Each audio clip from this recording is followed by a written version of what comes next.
എല്ലാവർക്കും റമദാൻ മുബാറക്. ഇന്ന് നമ്മൾ ഉണ്ടാക്കാൻ പോകുന്നത് ആവിയിൽ തയ്യാറാക്കിയെടുക്കുന്ന ഒരു നോമ്പുതുറ വിഭവമാണ്. അപ്പോൾ അത് എങ്ങനെയാണ് തയ്യാറാക്കുന്നതെന്ന് നമുക്ക് നോക്കാം. നമുക്ക് ആദ്യം തന്നെ ഇതിൻ്റെ മസാല തയ്യാറാക്കിയെടുക്കണം. അപ്പോൾ ഞാനിവിടെ ഒരു ഇരുമ്പ് ചട്ടി അടുപ്പത്ത് വെച്ചിട്ട് ഇതിലേക്ക് ഏകദേശം ഒരു 3 ടേബിൾ സ്പൂൺ വെളിച്ചെണ്ണ ഒഴിച്ചു കൊടുക്കണം. വെളിച്ചെണ്ണയിൽ തന്നെ നമ്മളിത് തയ്യാറാക്കിയെടുക്കണം, എങ്കിൽ മാത്രമേ നല്ല ടേസ്റ്റ് ഉണ്ടാകത്തുള്ളൂ. എണ്ണ ചൂടായി വരുമ്പോഴേക്കും ഞാനിവിടെ 1/2 ടീസ്പൂൺ പെരിഞ്ജീരകം ഇട്ട് പൊട്ടിച്ചു കൊടുക്കണം. പെരിഞ്ജീരകം എന്ന് പറയുമ്പോൾ ഫെന്നൽ സീഡ്. ഇനി ഇതിലേക്ക് ഞാനിവിടെ 3 സവാള ചെറുതായിട്ട് അരിഞ്ഞെടുത്ത് വെച്ചിട്ടുണ്ട്. അതുപോലെ തന്നെ ഏകദേശം 1 table spoon ginger garlic paste, ഒരു പച്ചമുളക് ചതച്ചെടുത്തത്, ഇതെല്ലാം കൂട്ടിയിട്ട് ഒരുമിച്ചിട്ട് വഴറ്റി കൊടുക്കാം. ജിഞ്ചർ ഗാർലിക് പേസ്റ്റ് ഞാൻ ഫ്രീസറിൽ നിന്ന് എടുത്തതാണ്.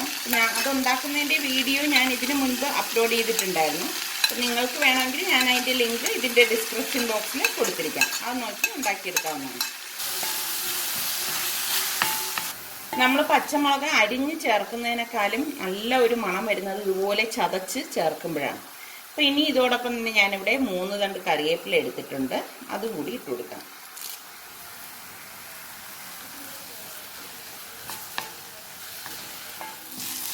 ഉള്ളിയും ഇഞ്ചിയും വെളുത്തുള്ളി പേസ്റ്റ്, പച്ചമുളക്, കറിവേപ്പില ഇതെല്ലാം ഇവിടെ നന്നായിട്ട് വഴണ്ട് വന്നിട്ടുണ്ട്. ഇനി നമുക്കിതിലേക്ക് പൊടികൾ ചേർത്ത് കൊടുക്കാം. ഞാനിവിടെ 1/2 ടീസ്പൂൺ മഞ്ഞൾപ്പൊടിയും 1/4 ടീസ്പൂൺ കുരുമുളക് പൊടിയും 1/2 ടീസ്പൂൺ കാശ്മീരി റെഡ് ചില്ലി പൗഡറും 1/2 ടീസ്പൂൺ മല്ലിപ്പൊടിയും 1/2 ടീസ്പൂൺ ഗരം മസാല പൊടിയും പാകത്തിനുള്ള ഉപ്പും ഇട്ടിട്ട് നന്നായിട്ടൊന്ന് ഇളക്കി കൊടുക്കാം. പൊടികളുടെ പച്ചമണം ഒന്ന് മാറണം. പൊടികളുടെ പച്ചമണമൊക്കെ ഇപ്പോൾ മാറിയിട്ടുണ്ട്. ഇനി ഇതിലേക്ക് ഞാനിവിടെ പകുതി നാരങ്ങ എടുത്തിട്ടുണ്ട്. ഈ നാരങ്ങ ഇതിലേക്കൊന്ന് പിഴിഞ്ഞൊഴിച്ചു കൊടുക്കാം.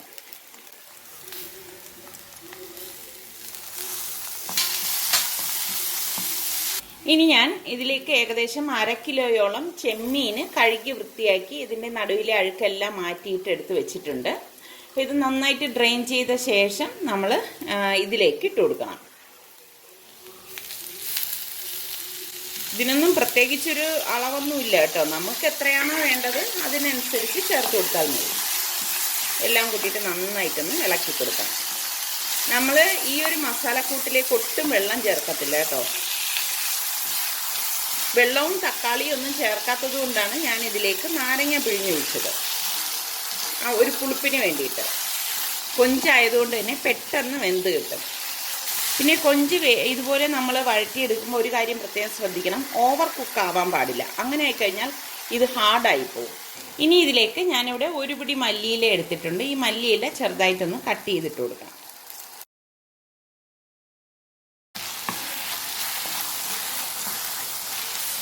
അടുക്കി പിടിക്കാതെ ഇടയ്ക്കിടയ്ക്ക് ഇതൊന്ന് ഇളക്കി കൊടുക്കണം കേട്ടോ, കാരണം നമ്മൾ ഇതിലേക്ക് വെള്ളമൊന്നും ചേർക്കുന്നില്ലല്ലോ.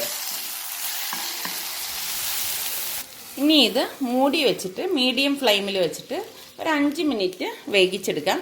ഇടയ്ക്കിടയ്ക്ക് ഇതിൻ്റെ അടപ്പൊന്ന് മാറ്റിയിട്ടൊന്ന് ഇളക്കി കൊടുക്കണം. ഇതിവിടെ ഒരു 3 മിനിറ്റ് കഴിഞ്ഞിട്ടുണ്ട്. കണ്ടോ, ഈ മസാലയിൽ നിന്ന് തന്നെ ചാറ് ഊറി വന്നിട്ടുണ്ട്. നമ്മൾ നല്ല ഡ്രൈ ആക്കി എടുക്കും. അപ്പോൾ ഇതുപോലെ ഒന്ന് ഇടയ്ക്ക് ഇളക്കി കൊടുക്കണം കേട്ടോ, അല്ലെങ്കിൽ ഇത് അടുക്കി പിടിക്കും. അപ്പോൾ നല്ല ഒരു മണം വരികയാണ്, കാരണം ഈ മല്ലിയിലയും ഈ പെരിഞ്ജീരകവും ഒക്കെ ചേർന്നിട്ട് പച്ചമുളകും ഇഞ്ചിയും ഒക്കെ ചേർന്നിട്ടുള്ള, പച്ചമുളക് എപ്പോഴും നമ്മൾ ഇതുപോലെ ചതച്ച് തന്നെ ചേർക്കണം. അപ്പോൾ ഒരു പ്രത്യേക മണമാണ്. ഈ മൂടി വെച്ച് ഒരു 2 മിനിറ്റും കൂടി ആകുമ്പോഴേക്കും ഇത് റെഡിയാവും. വീണ്ടും വേവിച്ചെടുക്കാം. 5 മിനിറ്റ് ആയിട്ടുണ്ട്. ഇനി ഇതിൻ്റെ അടപ്പൊന്ന് മാറ്റിയിട്ട് നന്നായിട്ടൊന്ന് ഇളക്കി ഡ്രൈ ചെയ്തെടുക്കാം. കണ്ടോ, കുറച്ചിങ്ങനെ ചാറായിട്ട് ഇതിലുണ്ട്. അപ്പോൾ അങ്ങനെ വരാൻ പാടില്ല, കുറച്ച് ഡ്രൈ ആവണം. ഇത് ഫ്ലെയിം ഒന്ന് കൂട്ടി വെച്ചിട്ട് ഡ്രൈ ആക്കാം. ഇതിപ്പോൾ പാകത്തിന് വെന്ത് വന്നിട്ടുണ്ട് കേട്ടോ. ഇതിപ്പോൾ ഇവിടെ ഡ്രൈ ആയിട്ട് വന്നിട്ടുണ്ട്. ഇനി ഞാനിത് ഗ്യാസ് ഓഫ് ചെയ്ത ശേഷം ഒരു പ്ലേറ്റിലേക്ക് മാറ്റുവാണ്. ഇത് നന്നായിട്ട് തണുത്തിട്ടാണ് നമ്മൾ ഫില്ലിംഗ് ആക്കി വെച്ച് കൊടുക്കുന്നത്. അപ്പോൾ ഇത് തണുക്കുന്ന നേരം കൊണ്ട് നമുക്ക് ഇതിൻ്റെ ഔട്ടർ തയ്യാറാക്കിയെടുക്കാം.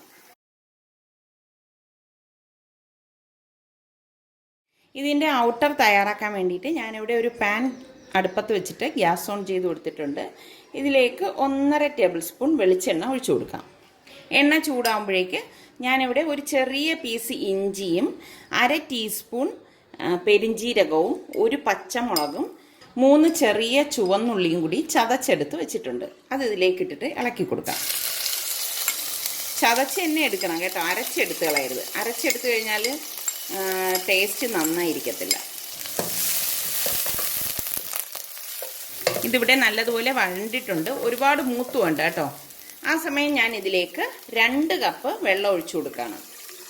1.5 കപ്പ് മാവിനാണ് ഞാനിവിടെ 2 കപ്പ് വെള്ളം ഒഴിച്ചു കൊടുക്കുന്നത്. ഇനി ഇതിലേക്ക് പാകത്തിനുള്ള ഉപ്പിട്ട് കൊടുക്കാം. ഇതിവിടെ തിളയ്ക്കുന്ന നേരം കൊണ്ട് നമുക്ക് കുറച്ച് അരപ്പ് തയ്യാറാക്കി എടുക്കണം. ഞാനിവിടെ 1/4 കപ്പ് തേങ്ങയും 3 ചെറിയ ചുവന്നുള്ളിയും 1/2 ടീസ്പൂൺ പെരിഞ്ചീരകവും 2 ഏലക്കായും എടുത്തിട്ടുണ്ട്. അപ്പോൾ ഇത് ഇത്രയും കൂട്ടിയിട്ട് കുറച്ച് വെള്ളം ഒഴിച്ച് കട്ടിക്ക് നന്നായിട്ടൊന്ന് അരച്ചെടുക്കും. പ്രത്യേകം ശ്രദ്ധിക്കണം, തേങ്ങയുടെ അളവ് കൂടരുത്. അങ്ങനെ വന്നു കഴിഞ്ഞാൽ നമുക്കിത് കുഴച്ചെടുക്കാൻ ബുദ്ധിമുട്ടായിരിക്കും. അപ്പോൾ ഇതെല്ലാം കൂട്ടിയിട്ട് അരച്ചെടുത്തിട്ട് വരാം. വെള്ളം ഇവിടെ നന്നായിട്ട് വെട്ടി തിളച്ചിട്ടുണ്ട്. ഈ സമയം നമ്മൾ ഈ അരച്ച് വെച്ചിരിക്കുന്ന അരപ്പ് ഇതിലേക്ക് ഇട്ട് കൊടുക്കാം. അരപ്പിട്ടിട്ട് ഇനി തിളപ്പിക്കൊന്നും വേണ്ട കേട്ടോ. ഇനി ഞാൻ ഇതിലേക്ക് ഏകദേശം 2 കപ്പ് അരിപ്പൊടി ഇട്ട് കൊടുക്കാം. ഞാൻ പറഞ്ഞപ്പോൾ തെറ്റിപ്പോയതാണ് കേട്ടോ. 1.5 കപ്പ് അരിപ്പൊടിക്കാണ് ഞാൻ 2 കപ്പ് വെള്ളം ചേർത്തത്. ഇപ്പം ഞാൻ അരിപ്പൊടി 1.5 കപ്പോളം ഇതിൽ ചേർത്തിട്ടുണ്ട്. ഇതുപോലെ നന്നായിട്ടൊന്ന് കുഴച്ചെടുക്കണം. പിന്നെ ഓരോ അരിപ്പൊടിയെയും ഡിപ്പെൻഡ് ചെയ്തിരിക്കും കേട്ടോ വെള്ളത്തിൻ്റെ അളവ്. നല്ല വറുത്ത അരിപ്പൊടിയാണ് നമ്മൾ ഇതിലേക്ക് ചേർത്ത് കൊടുക്കുന്നത്. ഞാൻ ഗ്യാസ് ഓഫ് ചെയ്ത് കൊടുത്തിട്ട് ഇത് വെളിയിൽ വെച്ച് നന്നായിട്ടൊന്ന് കുഴച്ചെടുക്കാൻ പോവാണ്.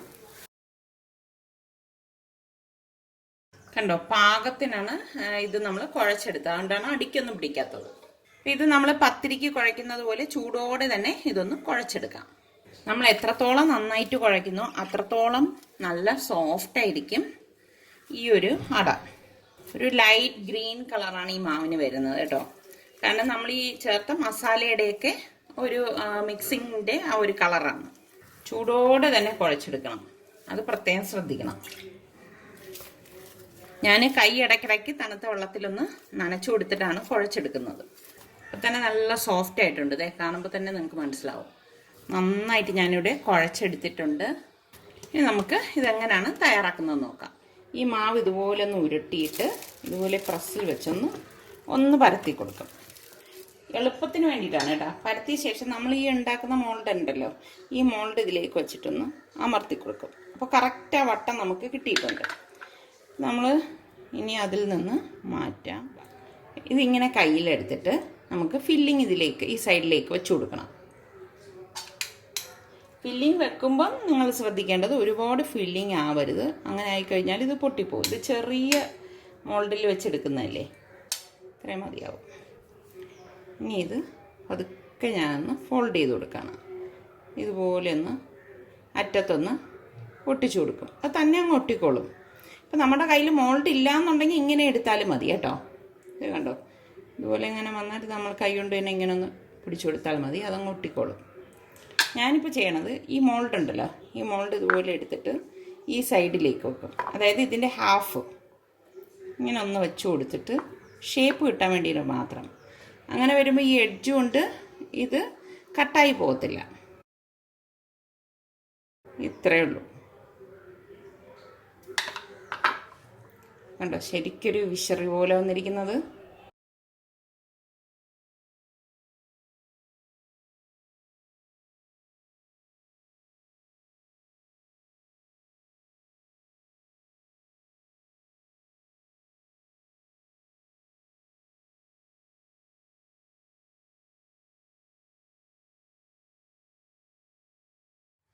എല്ലാം ഞാൻ ഇതുപോലെ തന്നെ ഫില്ലിംഗ് വെച്ചിട്ട് ഇതുപോലെ മോൾഡിൽ വെച്ച് കട്ട് ചെയ്തെടുത്ത് വെച്ചിട്ടുണ്ട്.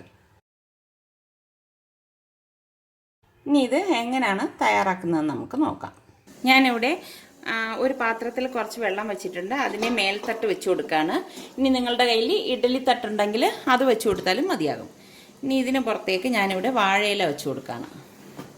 ഇപ്പോൾ വാഴയില ഇല്ലെങ്കിൽ അലുമിനിയം ഫോയിൽ ആയാലും മതിയാകും. കഴിഞ്ഞ എൻ്റെ ഒരു വീഡിയോയിൽ ഞാൻ അലുമിനിയം ഫോയിൽ വെച്ച് ചെയ്തെടുത്തപ്പോൾ ഒരുപാട് പേര് അത് കെമിക്കലല്ലേ, കേടല്ലേ എന്നൊക്കെ പറഞ്ഞു. പിന്നെ ഇനിയിപ്പോൾ ഇല്ലാത്ത ഒരവസ്ഥയിൽ നമുക്ക് അത് മാത്രമേ നിവർത്തിയുള്ളൂ. അപ്പം എന്തായാലും ഇന്നിപ്പോൾ എനിക്ക് വാഴയില കിട്ടിയത് കൊണ്ട് ഞാനത് വെച്ച് കൊടുക്കുകയാണ്.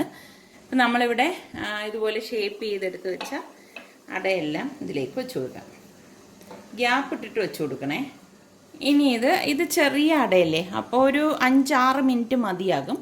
മൂടി വെച്ചിട്ട് ആവി കയറ്റിയെടുക്കാം. ഇതിവിടെ 5 മിനിറ്റ് കഴിഞ്ഞിട്ടുണ്ട്.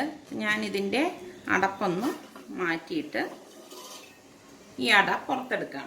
പിന്നെ ഞാൻ ഈ അട പുറത്തെടുത്തിട്ട് ഈ ഷേപ്പ് ചെയ്ത് വെച്ചിരിക്കുന്ന അട വെച്ചിട്ട് ഇതുപോലെ തന്നെ 5 മിനിറ്റ് ആവി കയറ്റി എടുക്കും.